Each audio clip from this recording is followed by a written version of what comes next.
Hey guys, what's going on? Welcome back to another demo. Today I've got for you this Ritz Petite ceiling fan.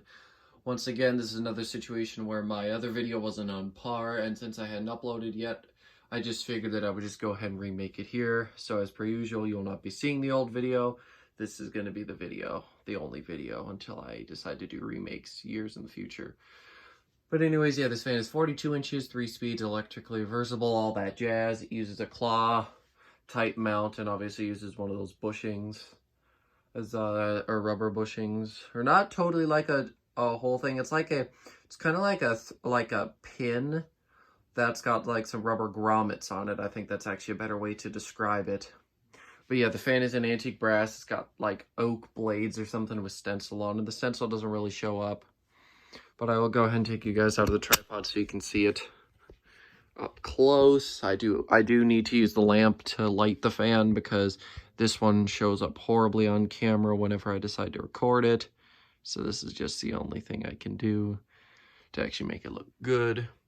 Fan is in okay condition. It's definitely not the greatest. There are some not real scratches, but I mean a couple little nicks on the blade, and the down rod, the canopy, and the top of the fan got a little bit of finish damage, but otherwise it's fine. It's definitely not something that I wouldn't want to display. Oh, actually, before I forget, I'll show you the Ritz logo fob too.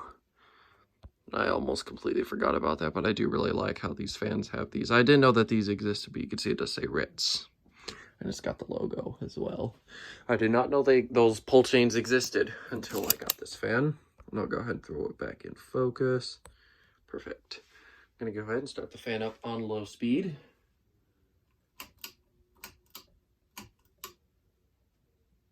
There we go. Any noise you hear is probably the canopy. The canopy is crooked, so it hits the wood boards that I installed to keep the box secure. See, here's low speed.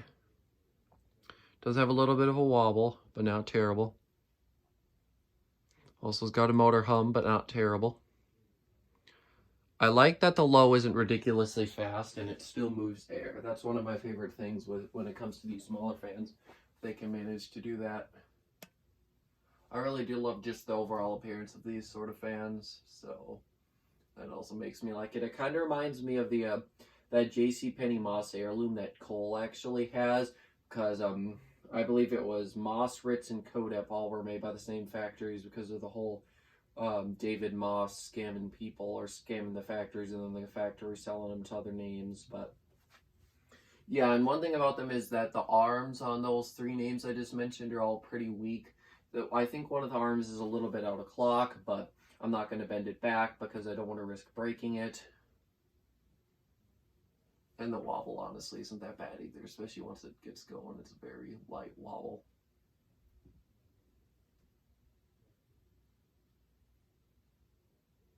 See, that's about what low speed does. Pretty decent, honestly, for a small fan. I believe it uses a 153 by 20 millimeter motor, I would say, around, because it's a pretty thick motor, but it does appear to be a 153. Originally, I thought it was bigger because of how much air it moved, but no, this fan does really good for a 153. It's a good example of non-153 garbage, because this is not garbage. Here on medium speed, as you can see, it does have a bit of a wobble. That is one flaw that this fan has, that medium speed has always had a bit of a wobble to it. It was actually steadier when the box was swaying, surprisingly. And looking at it, yeah, like one of the arms is just barely out of alignment. It's not that bad at all, really. Still does create quite the wobble, and I don't like balancing my fans because I don't want to stick stuff to them or have the little balancing clips on the blades when I film. So I just deal with the wobble. Fan's probably only ever going to really run on low anyways. This fan is honestly just a filler, so this spot wouldn't be empty.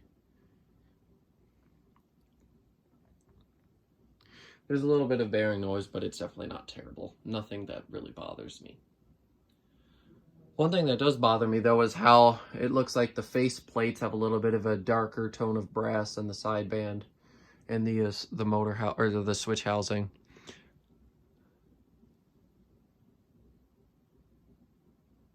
Anyways, I'll go ahead and I'll turn the fan up to high.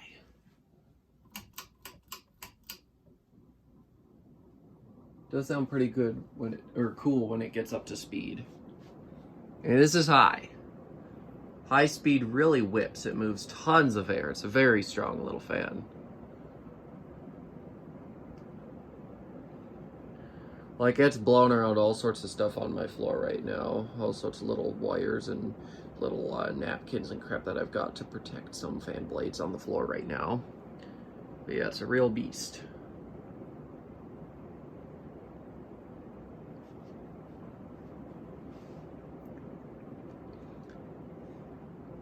I'm just going to back up from it, see if I can still feel it all the way in my dad's workspace. Oh yeah, I can still feel this. I would say about 15 feet back from the fan, I can still feel the air really well. It's a very strong fan. You know, for 153, it does really good. It's funny, this Kichler fan that I've got right next to it is a 52-inch and it utilizes the same motor, yet is about, I'd say, a third of the power. It's not nearly as strong. Well, yeah, I would say it's about a third, maybe 2/3 of the power. Anyways, yeah, this is the Kichler I'm talking about, by the way. 3 blades too, but nope, doesn't move more air. Anyways, I'll go and give you guys a close-up so you can hear the wind noise off the fan.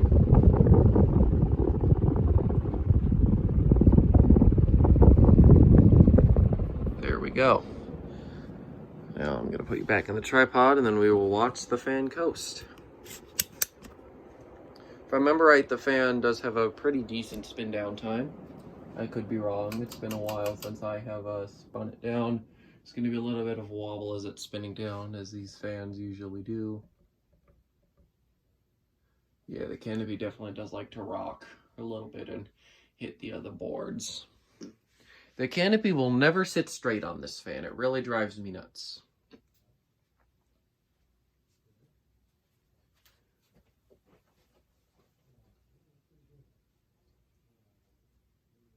I actually picked this fan up really close to one of my old schools. It was like literally down the street from it. It's actually a school that I'm still very involved with to this day, so I found it pretty interesting that this fan was so nearby. I didn't really expect something like this to show up around that area. I mean, well, the truth is, back in the day, it was a little bit fancier. These days, not as fancy, I would say. Still, it wasn't really something that I thought I would find in that area. There's a couple places around town that I could expect to find, like, a bunch of Casablancas in this area isn't one of them, and that is really true. I've never really found anything too great in that area. This is the only real thing I've found that's notably interesting.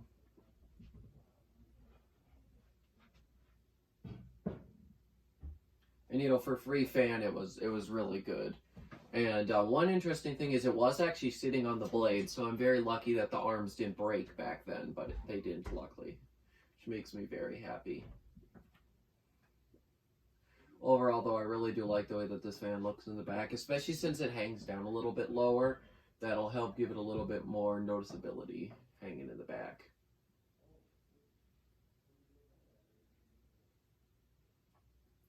Also, if I remember right, this fan does actually have a kind of a cool startup sound. So once the fan stops, I'm going to go ahead and just go 0 to high on it so you can hear that. And then I will close out. But first we got to wait for it to stop. There we go. Like I said, the fan does have a pretty decent spin down time. And I'm now going to go ahead and do some startup noise, because I'm pretty sure this fan has some really nice startup noise. All right, here we go.